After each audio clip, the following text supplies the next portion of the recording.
Camarade président Vladimir Poutine, camarade président chef d'État africain, camarade chef de délégation, bonjour. C'est un honneur pour moi ce matin donc de prendre la parole ici et de vous passer donc le salut fraternel du peuple du pays des hommes intègres.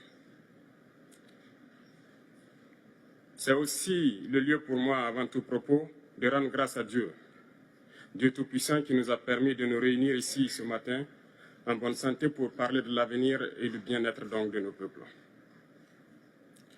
Je m'en vais m'excuser auprès des anciens que je pourrais vexer dans mes propos à venir.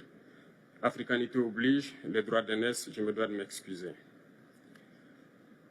Camarades, j'ai quelques questions donc de ma génération, mille et une questions qu'on se pose. Mais nous n'avons pas de réponse.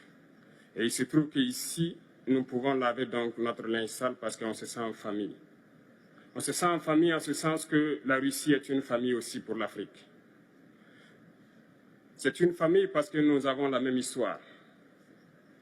La Russie a consenti d'énormes sacrifices pour libérer le monde du nazisme pendant la Seconde Guerre mondiale. Les peuples africains, nos grands-pères, ont été déportés de force aussi pour aider l'Europe à se débarrasser du nazisme.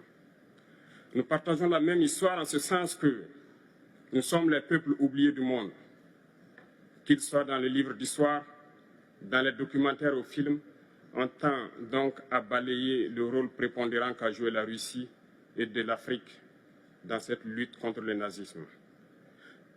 Nous sommes ensemble parce que actuellement nous sommes là pour parler de l'avenir de nos peuples, de ce qui va advenir demain, de ce monde libre auquel nous aspirons, de ce monde sans ingérence dans nos affaires internes. Nous avons les mêmes perspectives et je souhaite que ce sommet soit l'occasion donc de pouvoir tisser de très bonnes relations en vue d'un meilleur avenir de nos peuples. Les questions que mes générations se posent sont les suivantes, si je peux me résumer, c'est de ne pas comprendre comment l'Afrique, avec tant de richesses sur notre sol, avec une nature généreuse, de l'eau, du soleil en abondance, l'Afrique est aujourd'hui le continent le plus pauvre. L'Afrique est un continent affamé. Et comment se fait-il que les chefs d'État traversent donc le monde à mendier? Voici des questions que nous nous posons et que nous n'avons pas de réponse jusque-là.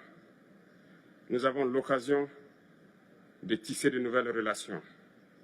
Et j'espère que ces relations puissent être les meilleures pour donner un meilleur avenir à nos peuples.